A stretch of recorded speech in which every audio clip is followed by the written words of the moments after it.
బాలల దినోత్సవాన్ని పురస్కరించుకుని వినుకొండ పట్టణంలో ప్రభుత్వ చీఫ్ విప్ జీవి ఆంజనేయులు భారత తొలి ప్రధానమంత్రి పండిట్ జవహర్లాల్ నెహ్రూ జయంతిని పురస్కరించుకుని స్మరించుకున్నారు. చీఫ్ విప్ కార్యాలయంలో ఏర్పాటు చేసిన ప్రత్యేక కార్యక్రమంలో నెహ్రూ చిత్రపటానికి పూలమాలలు వేసి నివాళులర్పించారు. ఈ సందర్భంగా పిల్లలపై నెహ్రూ మమకారం, ప్రేమాభిమానాలను స్మరించుకుంటూ జీవి మాట్లాడారు. చాచా నెహ్రూ చూపిన దారి పిల్లలను వెలుగులోకి తెచ్చే దారి. జీవి పిల్లలు ఏ దేశానికైనా నిజమైన సంపద. చాచా నెహ్రూ చూపిన ప్రేమ, మనసు, ఆలోచనలు నేటికి స్ఫూర్తిదాయకం. బాలల దినోత్సవం ఒక వేడుక మాత్రమే కాదు, బాధ్యతను గుర్తు చేసే రోజు అని పేర్కొన్నారు. స్వతంత్ర పోరాటంలో విజయాన్ని సాధించారు.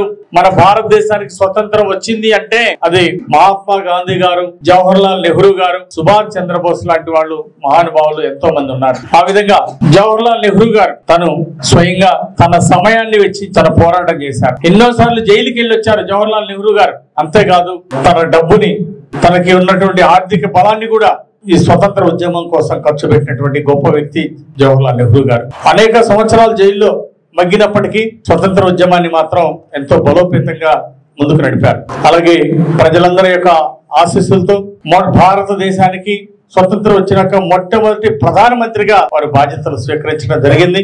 మరి వారు ప్రధానమంత్రిగా పంచవర్ష ప్రణాళికల్ని అమలు చేసి దేశాభివృద్ధికి బాటలు వేశారు జవహర్లాల్ నెహ్రూ గారు. మన నాగార్జున సాగర్ డ్యాము నిర్మాణం వారి ఆధ్వర్యంలోనే నాగార్జున సాగర్ డ్యామ్ నిర్మాణం కూడా మొదలైన విషయాన్ని అందరూ గుర్తు చేస్తున్నారు. మరి నాగార్జున సాగర్ డ్యామ్ లాంటి అనేక డ్యాముల నిర్మాణానికి వారు శ్రీకారం చుట్టారు.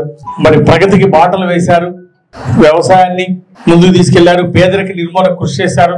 స్వతంత్రం వచ్చిన తర్వాత ఆ ఫలాల్ని పేదలకు అందించాలని అహర్నిశలు కష్టపడ్డారు. ప్రధానమంత్రికి ఒక వినూత్నంగా వారు శక్తివంచన లేకుండా పదవి బాధ్యతలకి న్యాయం చేశారని ఈ సందర్భంగా నేను తెలియజేస్తున్నాను. వారి జీవితం ఆదర్శం ప్రజలందరికీ. ఈరోజు నేటి యువత జవహర్లాల్ నెహ్రూ గారిని ఆదర్శంగా తీసుకొని అహర్నిశలు కష్టపడాలి. దేశాభివృద్ధిలో, రాష్ట్రాభివృద్ధిలో భాగం పంచుకోవాలని ఈ సందర్భంగా యువతకి పిలిపిస్తున్నాను. మరి నవ సమాజ నిర్మాణం కోసం జవహర్లాల్ నెహ్రూ గారు ఎంతో కృషి చేశారు. అదేవిధంగా ప్రధానమంత్రిగా వారు దేశాభివృద్ధికి కీలకమైనటువంటి బాధ్యతలు నిర్వహించి దేశాభివృద్ధికి బాటలు వేసినటువంటి వ్యక్తి జవహర్లాల్ నెహ్రూ గారు. మరి అందరూ ఈ కార్యక్రమంలో పాల్గొన్న అందరికీ అభినందనలు, ధన్యవాదాలు తెలియజేస్తూ మరి మన రాష్ట్రం ఈరోజు అభివృద్ధిలో ముందుకెళ్తుంది. మన దేశం ప్రధానమంత్రి మోడీ గారి ఆధ్వర్యంలో అభివృద్ధిలో బ్రహ్మాండంగా ముందుకెళ్తుంది. స్వచ్ఛ భారత్ గా, స్వర్ణ భారత్ గా భారతదేశం ముందుకెళ్తా ఉంది మోడీ గారి ఆధ్వర్యంలో. అలాగే మన రాష్ట్రం చంద్రబాబు గారి నాయకత్వంలో స్వర్ణాంధ్రప్రదేశ్ సాధనగా ముందుకెళ్తుంది. స్వర్ణాంధ్రప్రదేశ్, ఆరోగ్య ఆంధ్రప్రదేశ్, సంతోష ఆంధ్రప్రదేశ్ గా ఈ రాష్ట్రం ముందుకెళ్తుంది. జవహర్లాల్ నెహ్రూ గారి ఆశయ సాధనకు ఎన్డీఏ ప్రభుత్వం మరి కట్టుబడి ఉంది, కృషి చేస్తుందని ఈ సందర్భంగా తెలియజేస్తూ జవహర్లాల్ నెహ్రూ గారి జయంతి కార్యక్రమంలో పాల్గొన్న అందరికీ శుభాకాంక్షలు తెలియజేస్తూ సెలవు తీసుకుంటున్నాను. Thank you.